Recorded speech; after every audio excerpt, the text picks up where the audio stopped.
আসসালামু আলাইকুম ওয়া রাহমাতুল্লাহি ওয়া বারাকাতুহু ইন্নাল হামদালিল্লাহ ওয়াস সালাতু ওয়াস সালামু আলা রাসূলিল্লাহ ওয়া বা'দ। একটি বীজ যেমন যত্নে লালন করলে শক্তিশালী গাছে পরিণত হয়, তেমনি একটি শিশুর মনও শিক্ষার আলোয় গড়ে ওঠে। কিন্তু শুধু জ্ঞান নয়, সেই জ্ঞানের দিক নির্দেশনা দেয় ধর্মীয় শিক্ষা। আজকের শিশুরাই আগামী দিনের সমাজনেতা, তাই তাদের মধ্যে যদি ঈমান, নৈতিকতা ও মানবতার বীজ বপন করা না হয়, তবে ভবিষ্যৎ অন্ধকার। ধর্মীয় শিক্ষা শিশুকে শেখায় সততা, সম্মান, দয়া ও দায়িত্ববোধ, যা তাকে শুধু একজন ভালো মানুষই নয়, বরং একজন সত্যিকারের মুসলিম হিসেবেও তাকে গড়ে তোলে। আমাদের আজকের বিষয় শিশুদের ধর্মীয় শিক্ষার গুরুত্ব। সুপ্রিয় দর্শক শ্রোতা, কাছে এবং দূরে যে যেখানে আছেন, সবাইকে স্বাগত জানিয়ে শুরু করছি যমুনা টেলিভিশনের নিয়মিত আয়োজন in the name of Allah with BRB cables. অনুষ্ঠানে আপনাদের সাথে আছি আমি নিজাম বিন মুহিব। অনুষ্ঠানটি টিভি সেটের পাশাপাশি যমুনা টেলিভিশনের ফেসবুক পেজে সরাসরি সম্প্রচারিত হচ্ছে। দর্শক, আপনারাও যোগ দিতে পারেন আমাদের সাথে এই অনুষ্ঠানে। সরাসরি ফোন করতে ডায়াল করুন 0298240522 নম্বরে। অতিথি হিসাবে আজ আমাদের সাথে যুক্ত হচ্ছেন দেশের খ্যাতনামা স্কলার, যিনি সুদূর সিউল, দক্ষিণ কোরিয়া থেকে যুক্ত হচ্ছেন আমাদের সঙ্গে যুক্ত হচ্ছেন আস-সুন্নাহ ফাউন্ডেশনের সম্মানিত চেয়ারম্যান শেখ আহমদুল্লাহ। আসসালামু আলাইকুম ওয়া রাহমাতুল্লাহ। ওয়া আলাইকুম আসসালাম ওয়া রাহমাতুল্লাহি ওয়া বারাকাতুহু। শেখ, আপনাকে যমুনা টেলিভিশনের আজকের আয়োজনে স্বাগত জানাচ্ছি। ধন্যবাদ আপনাকে। শেখ, একদম শুরুতেই আপনার কাছ থেকে জানতে চাই, শিশুদেরকে শিশু বয়সেই কেন ধর্মীয় শিক্ষা দিতে হবে, এটার গুরুত্ব কতটুকু? আলহামদুলিল্লাহ, ওয়াসসালাতু ওয়াসসালামু আলা রাসূলিল্লাহ।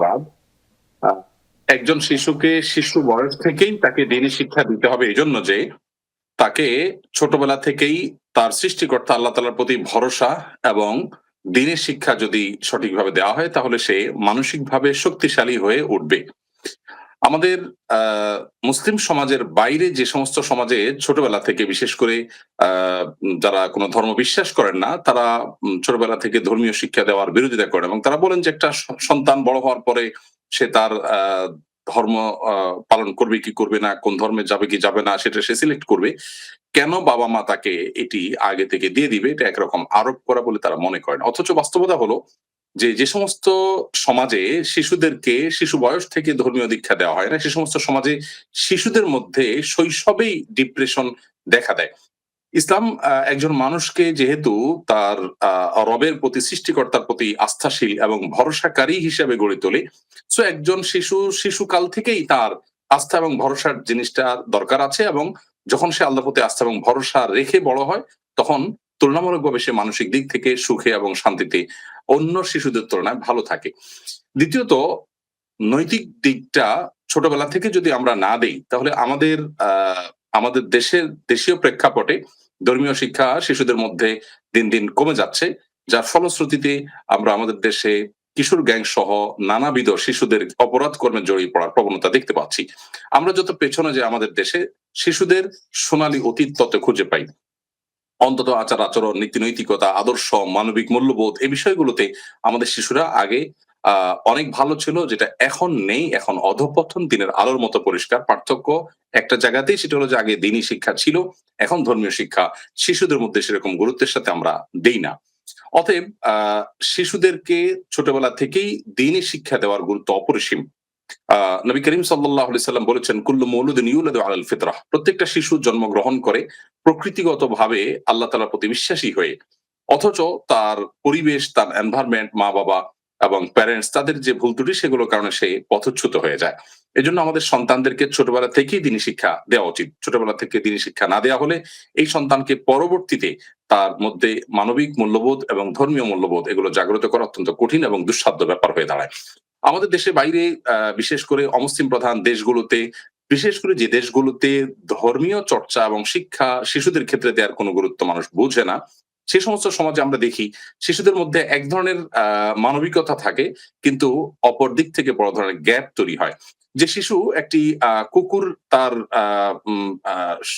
তার মায়া এবং মমতা পায়, কিন্তু সেই শিশুই তার মা বাবাকে পর্যন্ত ভুলে যায় এবং নিজের মতো করে, স্বার্থপরের মতো করে তার জীবনকে সে গড়ে তোলে।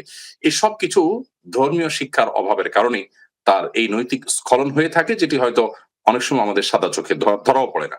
অতএব আমাদের সমাজে বিশেষ করে যে নৈতিক অধঃপতন চতুর্দিকে আমরা দেখতে পাচ্ছি, শিশুদের ক্ষেত্রে পর্যন্ত পৃথিবীর বিভিন্ন প্রান্তে যেভাবে ডিপ্রেশন দেখা দিচ্ছে এবং কিশোর গ্যাংয়ের মতো অপরাধ প্রবণতা শিশুদের মধ্যে যেভাবে বেড়ে চলেছে এবং শিশুদের আচার আচরণের ভিতরে যেভাবে ব্যাপক পরিবর্তন আমরা দেখতে পাচ্ছি, নেতিবাচক পরিবর্তন, সেটা থেকে বাঁচার জন্য আমাদের শিশুদেরকে শৈশব থেকেই দিনের সঠিক শিক্ষা দিতে হবে ইনশাআল্লাহ তাআলা। আশা করি আমাদের বাবা মায়েরা সেই বিষয়গুলো খেয়াল রাখবেন ইনশাআল্লাহ। শায়েখ, আমরা জানতে চাই যে আমাদের প্রাইমারি স্কুলগুলোতে ধর্মীয় শিক্ষার জন্য আলাদা বই, আলাদা পরীক্ষা, আলাদা ক্লাস রয়েছে। প্রাইমারি স্কুলে যেহেতু সেই পড়াশোনাগুলো খুবই সহজ, যে কোনো শিক্ষকই ধর্মীয় শিক্ষা দিতে পারেন, কিন্তু তারপরেও আমরা জানি যে বাংলাদেশের অনেক প্রাথমিক বিদ্যালয়গুলোতে ধর্মীয় শিক্ষক নেই। অনেকেই দাবি করেন যে ধর্মীয় শিক্ষক নিয়োগ দেওয়ার ব্যাপারে, এই যে দাবিটা ধর্মীয় শিক্ষক নিয়োগের ব্যাপারে প্রাইমারি স্কুলে, এই দাবিটা কতটুকু যৌক্তিক?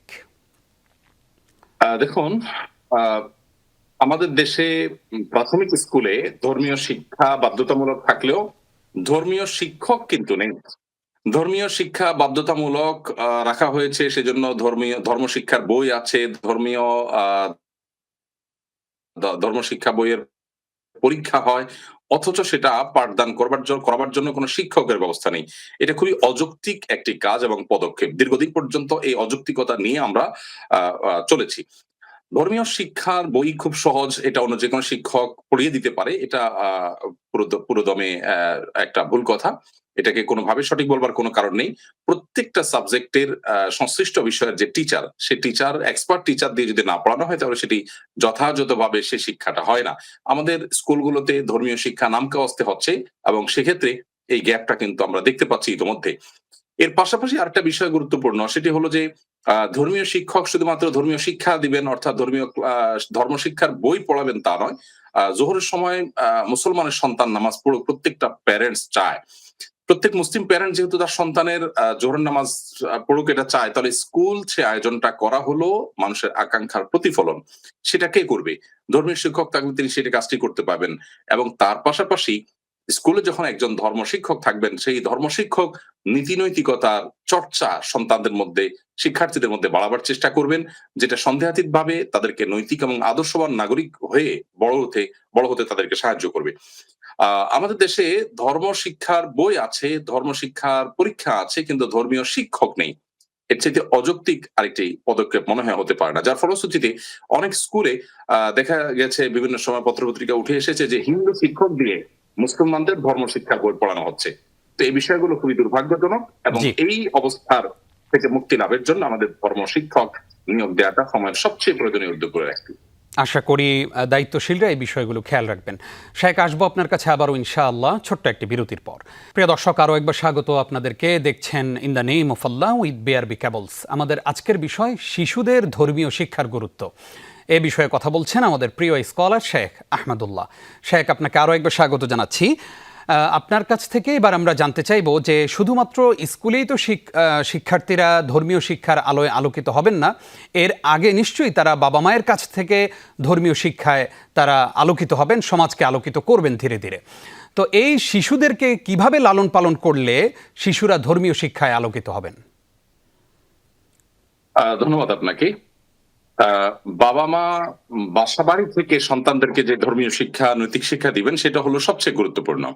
শিক্ষক বা শিক্ষা প্রতিষ্ঠান নিয়মতান্ত্রিক যে ধর্ম শিক্ষা, সেটার বাইরে বাবা মার ধর্মীয় শিক্ষা দেওয়ার সবচাইতে কার্যকর পদ্ধতি হলো বাবা মা নিজেরা ধর্ম চর্চা করা। নিজেরা যদি সততা এবং নৈতিকতার চর্চা করেন এবং আল্লাহ ভীরুতার চর্চা তাদের মধ্যে হয়, কোরআন এবং হাদিসের চর্চা যদি কোনো বাসায় বাবা মার মধ্যে থাকে, তাহলে সন্তান সেটা অনুসরণ করবে এবং তার সুপ্রভাব সন্তানের মধ্যে পড়বে। এই শিক্ষাটা না দেওয়ার ফলে অনেক সন্তানরাই যথাযথভাবে মানুষ হয়ে উঠছে না। অনেক বাবা মা চান যে তার সন্তান নীতিবান হন, আদর্শবান হন, ভালো মানুষ হন, কিন্তু তার সন্তান সেভাবে গড়ে উঠছে না। তার অন্যতম প্রধান কারণ হলো বাবা মা নিজে সেটাকে চর্চা করছে না। শিশুরা যা শুনে শিখে, তার চাইতে বেশি শিখে তারা দেখে। যার কারণে বাবা মা আদর্শ মানুষ হিসেবে নিজেদেরকে সন্তানের সামনে যদি উপস্থাপন করতে পারেন, ইসলামের ধর্ম চর্চার প্রতিফলন যদি বাবা মার জীবনে ঘটে, সন্তান সেটা দ্বারা অনেক বেশি পজিটিভলি প্রভাবিত হয় এবং সেও নিজেকে সেভাবে গড়ে তোলে। অতএব এটি হলো সবচেয়ে কার্যকর উপায়।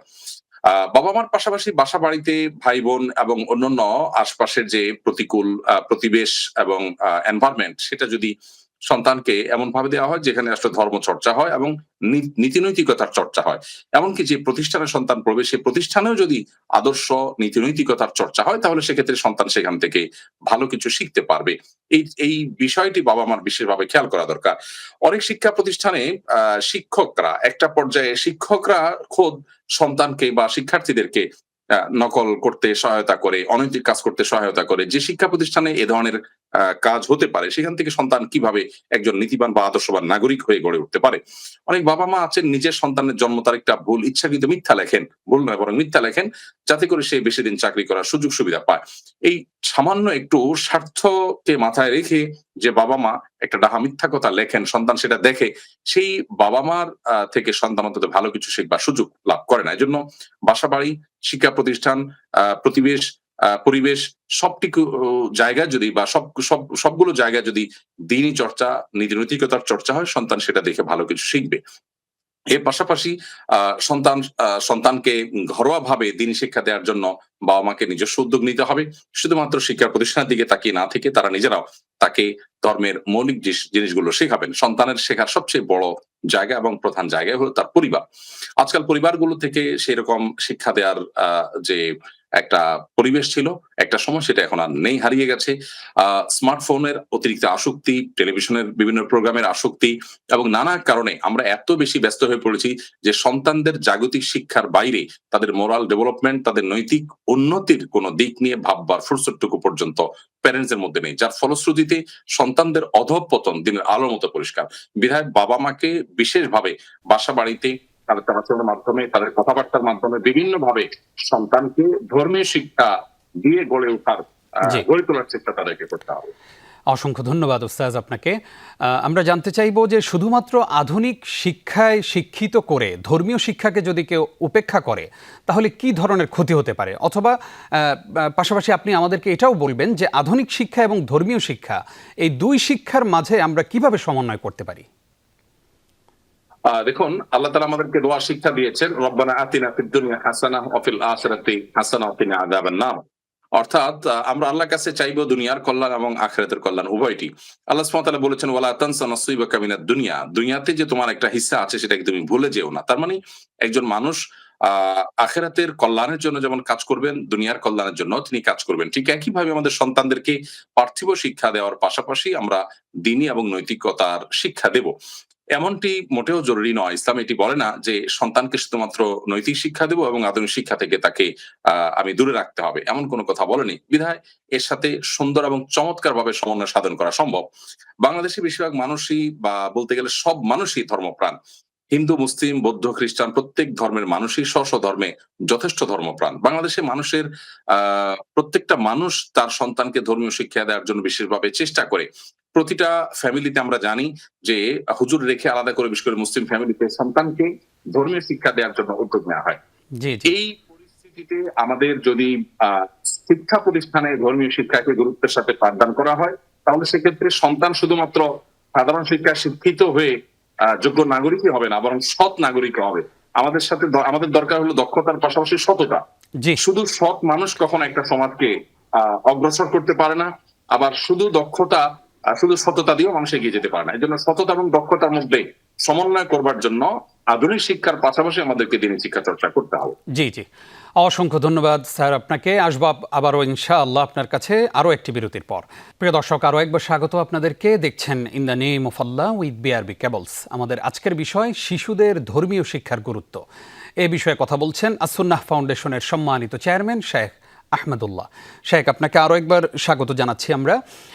জানতে চাই আপনার কাছে যে আমরা ছোটবেলায় দেখেছি এবং আমরা পড়েছিও যে ছোটবেলায় সকালবেলা একদম ফজরের পরপরই বাবা মায়েরা তাদের সন্তানদেরকে মক্তবে দিয়ে আসতেন এবং বাচ্চাদের দিনটাই শুরু হতো কায়দা পড়তে পড়তে, আমপারা পড়তে পড়তে এবং কোরআন দিয়ে দিনটা শুরু হতো। এখন আমরা দেখতে পাচ্ছি যে মক্তবগুলোতে আর আগের মতো সেই ছাত্রছাত্রী খুঁজে পাওয়া যাচ্ছে না। বাবা মারাও এখন আর আগের মতো আগ্রহ বোধ করছেন না সন্তানদেরকে মক্তবে দিয়ে আসতে। তার মানে কি দিন দিন মক্তবের প্রয়োজন ফুরিয়ে গেছে? ধন্যবাদ আপনাকে। এটা খুবই দুর্ভাগ্যজনক একটি বাস্তবতা যে একদিকে আমরা দেখি যে সকালে যে মক্তব ব্যবস্থা চালু ছিল, স্কুলগুলোকে এমনভাবে আপনার সেগুলোর টাইমকে এমনভাবে সেট করা হয়েছে যে সকালে বাচ্চাদের মক্তবে যাওয়ার সময় আর থাকছে না। যার ফলশ্রুতিতে স্কুল থেকে ফিরে আসার পর আফটার স্কুল মক্তব হিসেবে অনেকগুলো মক্তব চালু করতে হচ্ছে এবং শিক্ষার্থীদেরকে স্কুল থেকে এসে আলাদা করে তাদের ধর্মীয় শিক্ষা গ্রহণ করতে হচ্ছে। একটা দেশের মানুষের পালস এবং জনগণের আশা আকাঙ্ক্ষা এবং চাহিদা এটাকে লক্ষ্য রেখে সে দেশের সবকিছু সাজানো উচিত, সেটাই অন্তত গণতন্ত্রের দাবি। কিন্তু দুর্ভাগ্যজনক বাস্তবতা আমাদের সমাজে ধর্মীয় ইস্যুতে মানুষের সেন্টিমেন্ট, মানুষের আশা আকাঙ্ক্ষা এটার পরিপন্থী কাজ করাই যেন সবসময় আমাদের রাষ্ট্রযন্ত্রের একটা অভ্যাসে পরিণত হয়েছে। যার ফলশ্রুতিতে আমরা এই দুর্ভাগ্যজনক বাস্তবতা দেখতে পাচ্ছি যে মক্তবগুলোকে বন্ধ করে দেওয়ার পরিকল্পনার অংশ হিসেবে যে সমস্ত বিদেশি এনজিও গুলোর এজেন্ডা বাস্তবায়নকারী আমলারা আছে কিংবা দায়িত্বশীল ব্যক্তিবর্গ আছে, তারা এমন ভাবে টাইম গুলোকে এবং আপনার শিডিউলকে সেট আপ করেছে যাতে করে মক্তবে বাচ্চারা যেতে না পারে।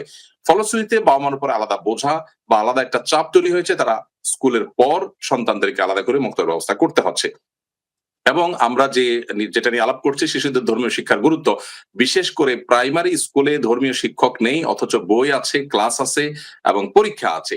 এই অযৌক্তিকতা বা এই যে আপনার স্ববিরোধিতা বা আপনার এই যে একটা শূন্যতা, এই শূন্যতা দূর করবার জন্য যদি ধর্মীয় শিক্ষক নিয়োগ দেওয়া হয় এবং যোগ্য শিক্ষক নিয়োগ দিয়ে যদি প্রপারলি পাঠদান করানো হয়, তাহলে মক্তবের যে ঘাটতি কিছুটা হচ্ছে সেই ঘাটতি কিছুটা হলেও পূরণ করা সম্ভবপর হবে। অতএব এটি আমাদের দাবি বা জনসাধারণের দাবিকে আরো যৌক্তিক করে গড়ে তোলে। দুর্ভাগ্য আমাদের সেটা না করে গানের শিক্ষক নেওয়া হচ্ছে, যেটা এদেশের 1% মানুষও তাদের সন্তানদেরকে গান শেখাবার জন্য টাকা পয়সা খরচ করে কোনো উদ্যোগ নেয় না।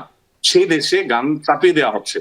আর ধর্মীয় শিক্ষক মানুষ নিতে চায়, ধর্মীয় শিক্ষা মানুষ নিতে চায়, কিন্তু সেটা ইগনোর করা হচ্ছে। এটা দুর্ভাগ্যজনক একটা বাস্তবতা।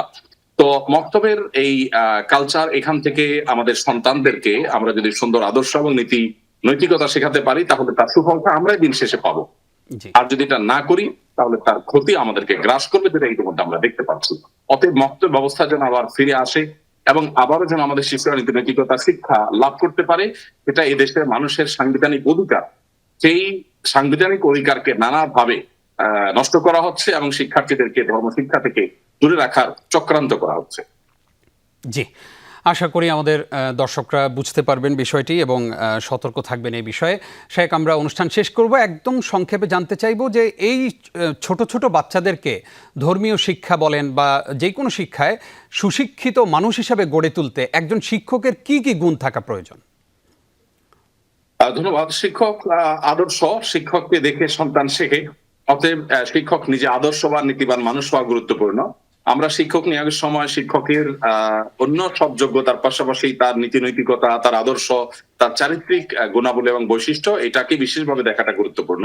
এখন স্কুল, কলেজ এবং আপনার এমনকি ইউনিভার্সিটি লেভেলে পর্যন্ত শিক্ষকদের দ্বারা শিক্ষার্থীরা নানাভাবে যৌন হেনস্থা থেকে নিয়ে নানান রকমের আপনার অপরাধ কর্মে শিক্ষকদেরকে জড়িত হতে দেখা যাচ্ছে, যার ফলশ্রুতিতে তার কুফল কিন্তু শিক্ষার্থীদের মধ্যে পড়ে। অতএব আদর্শ শিক্ষক হতে হলে নবী করিম সাল্লাল্লাহু আলাইহি ওয়াসাল্লাম অনুসারী শিক্ষক হতে হবে। নবী সাল্লাল্লাহু আলাইহি ওয়াসাল্লাম নিজে শিক্ষক হয়ে আবির্ভূত হয়েছেন। তিনি বলেছেন, বুইসতু মুআল্লিমা, আল্লাহ আমাকে শিক্ষক করে প্রেরণ করেছেন। অতএব তিনি যেরকম আদর্শবান ছিলেন, নীতিবান ছিলেন, নীতিনৈতিকতার পুরোধা ছিলেন, তার যে জীবন দর্শন সেটাকে চর্চা করার মধ্য দিয়ে আমাদের শিক্ষকরা আদর্শ শিক্ষকে পরিণত হবেন, যা থেকে সমাজ সুবাতাস পাবে, আমাদের শিক্ষার্থীরা ভালো কিছু শিখতে পারবে ইনশাআল্লাহ। অসংখ্য ধন্যবাদ উস্তাদ আপনাকে। বাংলাদেশ থেকে প্রায় 3650 কিলোমিটার দূর সেই দক্ষিণ কোরিয়া সিউল থেকে আপনি আমাদেরকে সময় দেওয়ার জন্য আপনাকে ধন্যবাদ জানাচ্ছি। প্রিয় দর্শক, এতক্ষণ যারা আমাদের সঙ্গে ছিলেন আপনাদেরকেও ধন্যবাদ জানিয়ে শেষ করছি আজকের আয়োজন। আপনারা এতক্ষণ দেখছিলেন in the name of Allah with BRB cables. আগামী পর্ব দেখবেন সেই প্রত্যাশায় বিদায় নিচ্ছি। নিজাম বিন মুহিব। আসসালামু আলাইকুম ওয়া রাহমাতুল্লাহি ওয়া বারাকাতুহু।